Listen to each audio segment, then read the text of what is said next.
Uhuru. I want to thank everybody for coming. Thank the media as well for coming today. Today we're going to be addressing the shooting of 9 Africans in Charleston, South Carolina on yesterday at Emmanuel African Methodist Episcopal Church. Chairman Omali Yeshitela will be making some comments about that and also calling other speakers. Today we've invited a number of leaders from the community to come and speak. Hopefully they will be here shortly. But I know there are at least a couple of speakers who will be speaking. So at this time, I'm going to turn it over to the chairman of the African People's Socialist Party, Chairman Omali Yeshitela.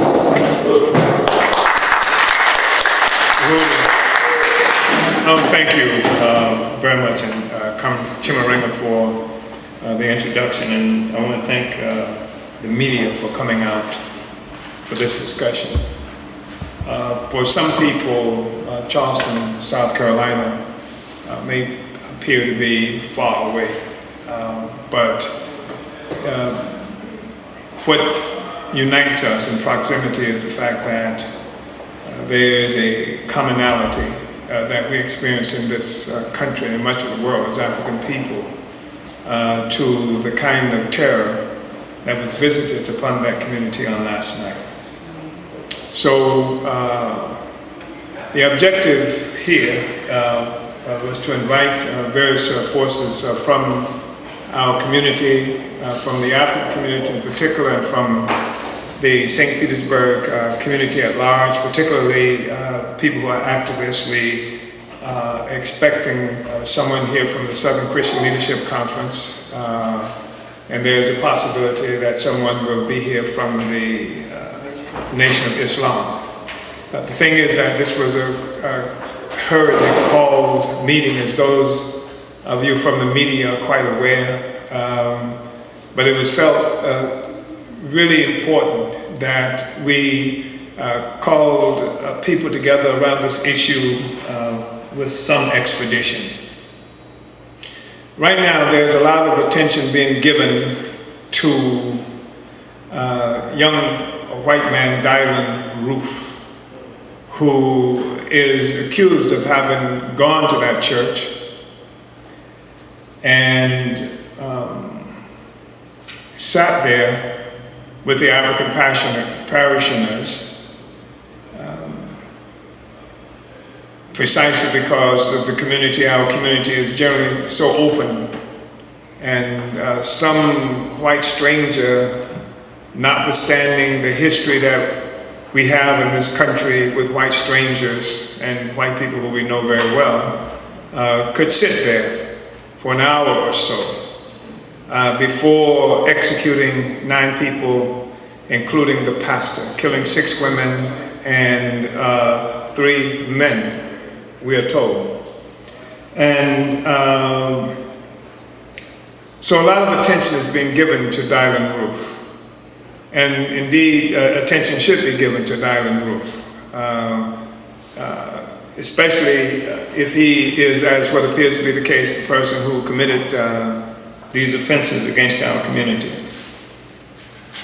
But we think that it would be a mistake if we treated Dylan Roof as some isolated individual out simply carrying out his own mission.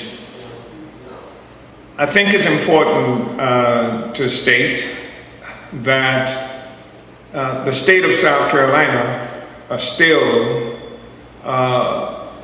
operates under the flag of slavery. That the Confederate flag of slavery still flies over the state building in South Carolina. And that in other words, slavery has never been repudiated in that state, for that matter, throughout this country. But in South Carolina, we have a situation where there's a blatant example of support for slavery. There's an ideological basis for what Dylan Roof is said to have done. It is not as though he was visited late in the night by some creature who pumped this information into his brain. The fact is that there's an ideological basis for it.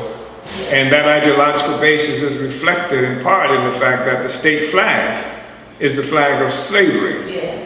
And we have to point this out. This is just really important because there's going to be a lot of discussion in the coming days. There already is a tremendous amount of discussion going on the internet about this incident and about Dylann Roof. But there's very little being said about the fact about America. Yeah. And that Dylann Roof is a product of America. And the killing that happened in that church in Charleston is a product of the history of the relationship that our people have to this country and to white people in general. It would be a huge mistake just to isolate this thing around the question and person of Dylann Roof. And I do feel sometimes that the media purposefully and those persons who we see talking about it attempt to do that, to isolate this act as something that's peculiar to this person. Certainly, Dylann Roof was not in Sanford, Florida, where Trayvon Martin was killed. There's an ideological foundation, there's an ideological basis for that. And I think that's really important for us to recognize. I want to just say something about also about that church that's called Mother Emanuel Church, African Methodist Episcopal Church. The African Methodist Episcopal Church is a church that was founded in the first place because the white churches first of all, just treated Africans so badly and sometimes denied entry, and sometimes when entry was permitted, it was in a very prejudicial fashion. So Africans got together and created this church that's called the African Methodist Episcopal Church. So we'd have our own and safe place to worship, those of us who subscribe to Christianity. And this particular church in Charleston, South Carolina, is a church that was founded by a man named Denmark Vesey. Yeah. And Denmark Vesey in 1822 organized what would have been the largest slave rebellion in this country. Yeah. In fact, the killing that just happened in that church happened the day after the anniversary of Denmark Vesey's planned uprising among African people. And I don't think that's accidental. I don't think it's accidental that the person Dylann Roof was wearing on his jacket the flags of the apartheid South African government and of the Rhodesian government that was also characterized by brutality against African people. I don't think that's an accident. So it was a very ideologically based killing. And that's really important, I think, to recognize. And so I just wanted to open up with this observation and to say that it would also be a mistake if we would accept what happened in South Carolina last night as something that is distinct and separate from the police murders of African people that's been occurring throughout this country. If we would accept what happened last night in South Carolina is something distinct and separate from the reality that 1 out of every human beings in prison in the world today is an African in this country. If we would accept as separate and distinct the fact that the school system in this country is extraordinarily repressive to our people, it's all a single reality that we are confronted with, and around the world it's known as colonialism. And this is something that was widely understood by Africans, particularly as recently as the 1960s. And because we understood it and struggled around that, we forced that understanding upon the rest of the world. And what we saw happen subsequently, of course, is the murder of those African people who recognized that ours was a colonial domination as a people. That we did not suffer because white people don't like us. White people don't like a lot of people who they do not attack. And they don't attack those people because those people have power. And the question is whether or not we struggle against colonialism, which is the struggle for power over our own lives, or whether we sit and continue in this place of fighting against this mysterious thing that they call racism, in a struggle that you never know when you won it. How do you know when you've won the struggle against racism? Is it when the last Confederate flag comes down from a state building, such as in South Carolina? Does somebody come out with a white flag and say, we surrender, racism is over? It is a ridiculous chasing of white ghosts that struggle against racism. And we have to begin to understand that the struggle is for power over our lives. We have to say that we demand the power to know that our children have a future. That, that cops are not going to gun us down in the streets, that they're not going to stuff the prisons with our people, that some person is not going to sit up in a church, which has often been characterized as sanctuary, and just gun down 9 people like that. And we can't know that unless we have power over our own lives. There's some suggestion that Dylan Roof may be deranged. I heard that mentioned by the persons at press conference talking about him. That's before they even, first before they knew his name, but first before they captured him, they just knew he was white, right? Has killed 9 people. And it was really striking that he could kill 9 people. There were no helicopters flying over the white community. There were no Homeland Security armored vehicles going through the white communities or anything like that. As what we see happening in our communities on a daily basis. He killed 9 people. I think it's also worth mentioning that we're talking about the neighborhood where North Charleston, this brother Walter Scott, well, just gunned down in April. Shot 8 times in the back. Shot 8 times in the back. Just a short distance. And for people who say, well, Charleston is not like this. Well, Dylan wasn't from Charleston, he was from Lexington. A couple of hours away. And the point that I would make is that this is an American reality. This is not a South Carolina reality. This is not a Dylan Roof reality. This is a reflection of a real relationship that exists between African people and this government and the general white population in this country. And so we're saying that you just can't keep running from incident to incident.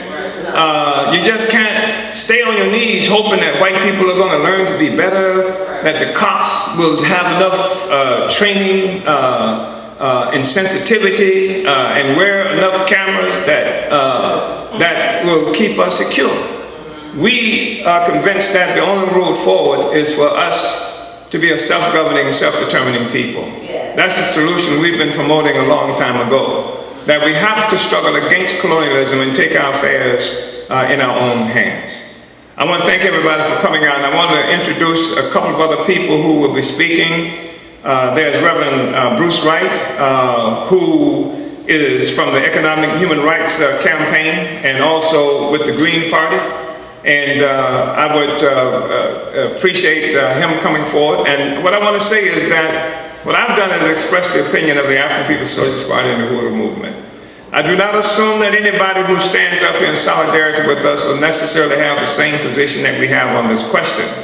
But I do think that people are outraged and extremely concerned about what happened in their church last night, and I think it's important for as many forces and people as possible to make public statements around that, in part because there are Africans in this city, in this community, throughout this country, and it's important for our people to know that we are not isolated and alone, and that there is some solidarity, but in the final analysis, the key to our freedom is in our own organization and the struggle for self-determination. So, Reverend Wright.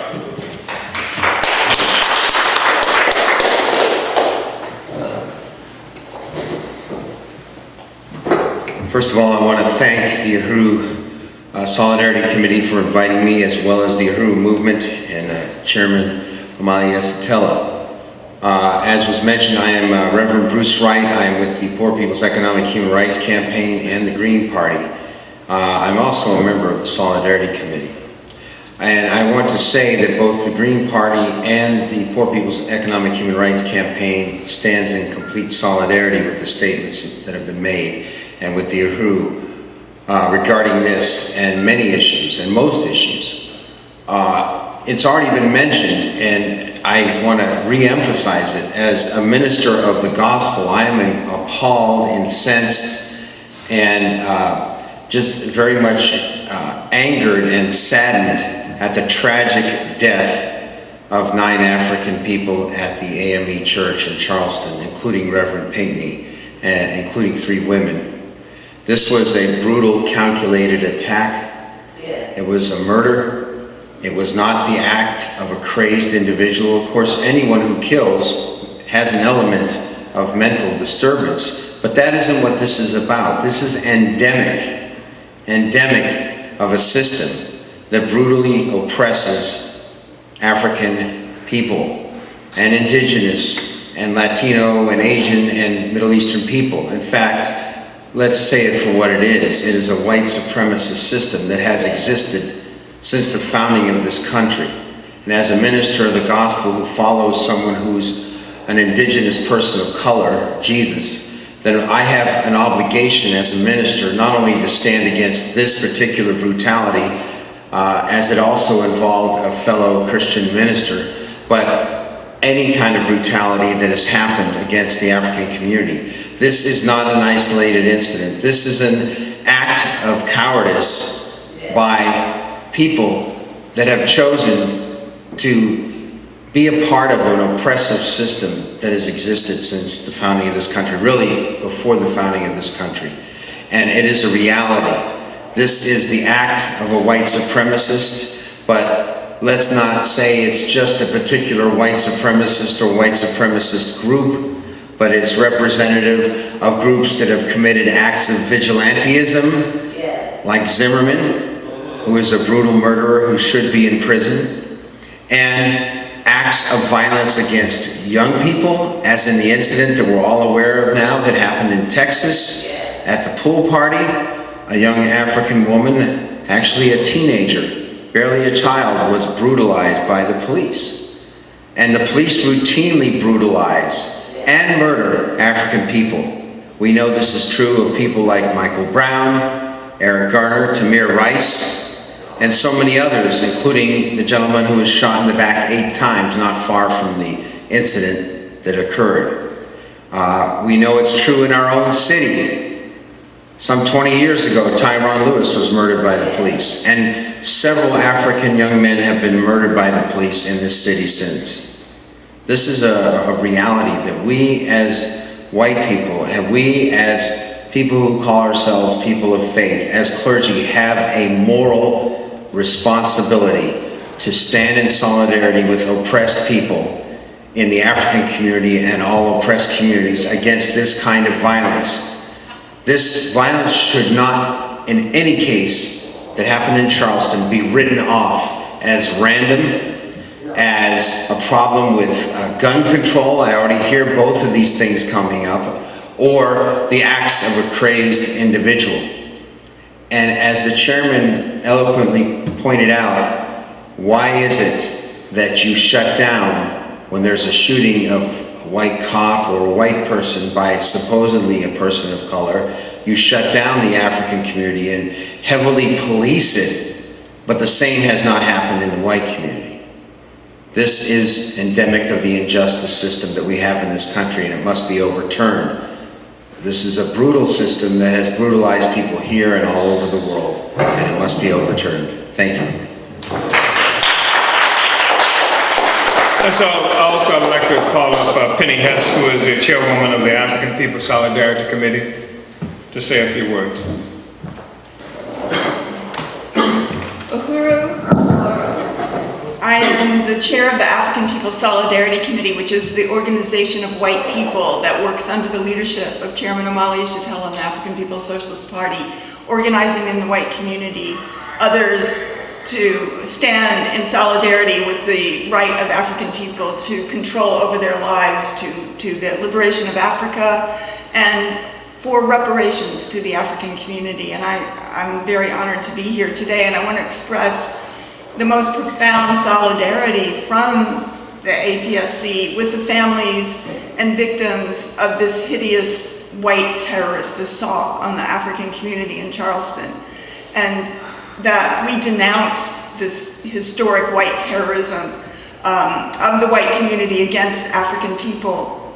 And the chairman said very clearly that this shows that this is a system of colonialism, that there's two realities, one in the white community, one in the African community, and that the conditions of existence in the white community come at the expense of the conditions in the African community. And I think that this Dylan Ruth, the alleged shooter, murderer, white terrorist, was pretty clear that it was colonialism, because he was wearing, as the chairman said, the flags, decals, or the flags of South Africa under white colonial control, and of Zimbabwe when it was called Rhodesia.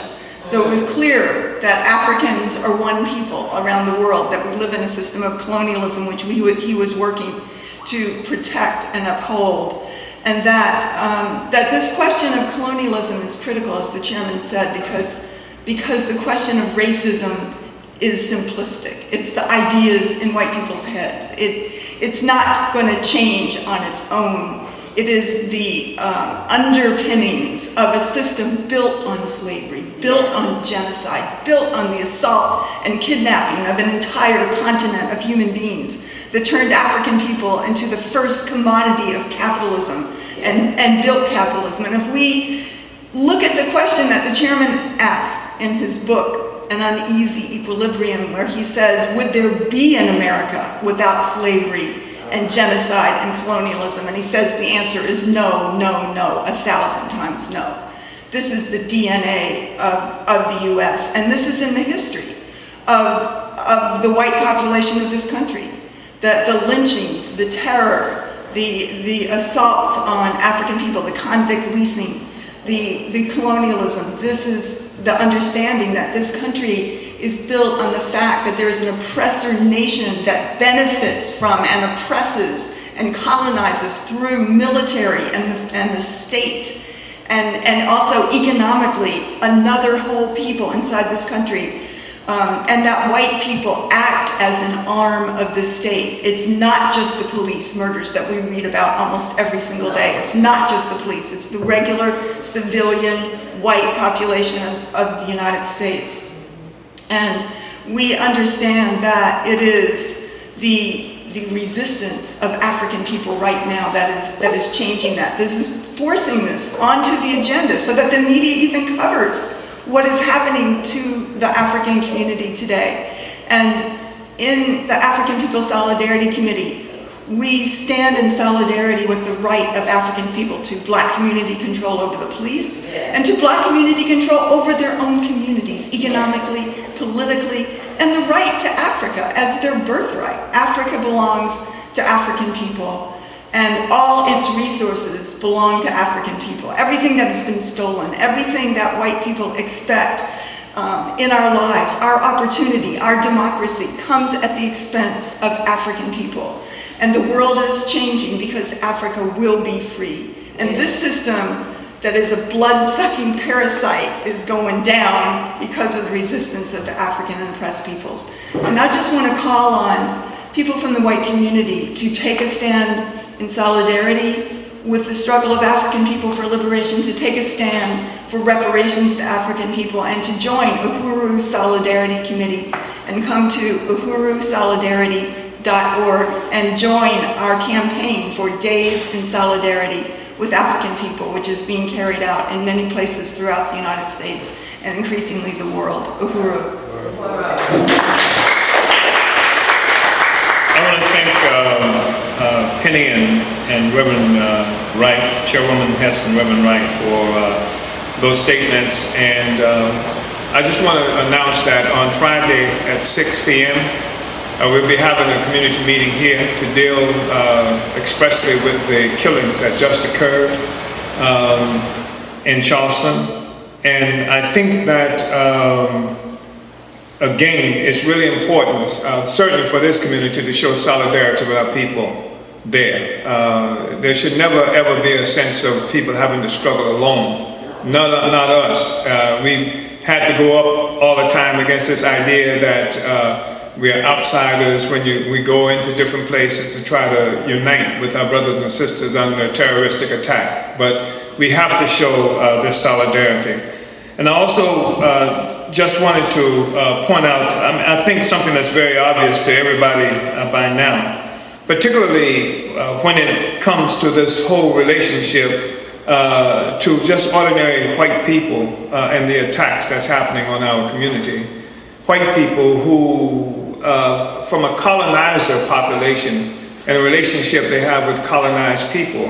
And some of us just mentioned McKinney, Texas, and I think it's important to mention McKinney, Texas, because what Reverend Wright just spoke of was the fact that this big cop, this big white man, jumped on this 14, 15-year-old child in an aggressive and sexually suggestive way.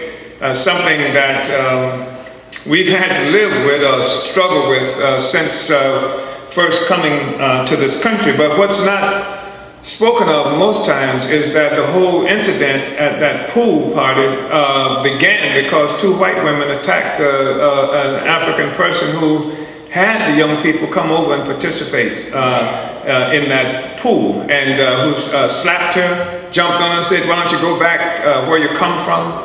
You know, your Section 8 housing and stuff like that." I mean, this is how it started. It wasn't that the cops just started it, although the cops do that. You know, there were two white women who jumped on her, nor was it mentioned how the white people who were there when the police were attacking them and how they were supporting the police who were attacking those children. So it's not just the police, which is one thing, but the greater point is that we are a community that has historically been under siege.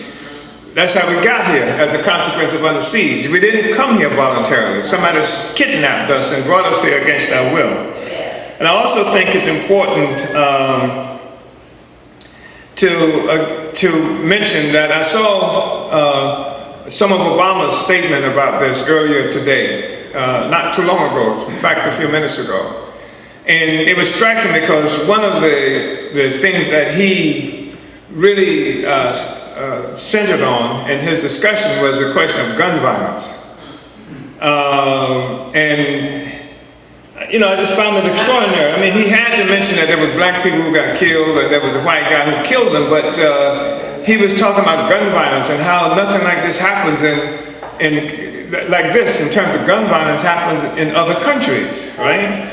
And I just found it extraordinarily striking because, well, what would he have them do? Just continue lynching us with ropes or burning us at the stakes or what have you? I mean, is it the choice? Is it the choice of weapons that's used to kill African people that's a problem for Mr. Obama? Or the relationship that we continue to have with this state and white power? That's the fundamental question that has to be addressed. And so there are a lot of people who are going to try to divert this discussion, as Reverend Wright just mentioned, with this question about gun control and gun violence. There already is gun control in the African community. That's why the police stops every car it can to snatch you out of there and see what you got in your car. That's why they use false reasoning to come and stop you because they said you ran a stop sign that didn't exist, so they can have the right to search your car. That's why they put up billboards in your community that says, in a hungry community, give me your gun, I'll give you $50 or some grocery money, that kind of thing. There is gun control in the African community already. So it's not a question of gun control. It's white people control. It's the white state. It's the white state control. It's control of the white state. It's control of the police. It's black community control of police and of our lives. That's the question. And I'm disappointed because we expected more press here. In some ways, we expected more press. But I remember when we called the media to deal with the McKinney, Texas issue. They didn't show up. Nobody showed up because they do not want to have anything that challenges the existing narrative. They want to maintain the same narrative. I'm reminded of how when Goliath Davis was fired by the mayor, the last mayor, the Goliath Davis, who was the former chief of police, was fired by the last mayor here. And when I got up to speak about that, the anchor from Channel 9, not knowing his mic was still on, told them at the station, cut that guy off. You know, he's what they say, he's like a loaded gun, right? So the media has a stake in maintaining the status quo, and that's problematic. And so you can make these statements to the media and it won't make that much difference. That's why I'm so happy that we will be next year opening up our own radio station right here. And I think, and I'm disappointed also at some of the church leaders who we asked to be here. That happened in a church. And the Negro church leaders, one said that the notice was too short. And I guess that Mr. Roof should have said, hey, let us know that he was going to do this. And others had other things to do, so they couldn't show up. But they will have a meeting. They will get together precisely because this one has happened, and because the white folks are going to tell them to have a meeting and to control the African people and to control the message around this question, and the media will show up and report on it. There's no doubt about that. I think that there's a reason that Mr. Roof went to a church. Because our churches used to be centers of resistance once upon a time. I just mentioned that the resistance that was 1822, Denmark Vesey tried to organize the resistance right there in the basement of that same church. And it was so threatening that the white people burned the church down to the ground and said black people couldn't go to church anymore because when you go to church, what you do is you organize resistance. That's what happened then. That's the church that most of our parents came to. That was before there was the situation now where black preachers are trying to raise $65 million to get an airplane for themselves. That was before the church have become institutions to feed the families and the preachers, etc. At one juncture, the church did attempt to serve the people, and they functioned as centers of resistance. And that church in particular came into existence as a form of resistance. So it's really disappointing. There was a time when the church did work to serve us. My mama was a leader in that kind of church, and my grandmama was, and other people as well. But I want to thank everybody for coming out, and I want to say, and for all the statements. Chairwoman Penny Hess, Reverend Bruce Wright, I want to thank you for your statements, and I want to thank folks for coming out. And I just want to restate that on Friday at 6 p.m. Everybody here should be building for that. We're going to have a real discussion around this question, and we're going to ask the preachers and everybody else to come here. Let's talk about it on our own terms. We don't have to wait for somebody, the white man, the mayor, or some white authority to say, okay, Negroes, you can go and discuss this issue. I was just at a meeting on yesterday, I think it was, where it was supposed to have been a Juneteenth meeting, where the chief of police was there, a Negro from the city council was there, a Negro from Kathy Castor's office was there. All of these important people were there, and all they could do while sitting there was apologize for the aggression that this government and the police make against our people, and then criticize people for protesting what was happening and calling it police bashing because somebody wanted to state something about it. This young brother here did some bashing of his own. He's a splendid poet and surprised me with some of his poetry, because I thought, with looking at what was on that panel and what had been happening up to then, I was really frightened that this young brother was going to be a part of that continuum. But he was a pleasant surprise. And so, I don't know if there are any questions from the media. Surprise me. I didn't think so. Surprise me. So again, I want to thank everybody for coming out. 6 o'clock on Friday, 6 p.m.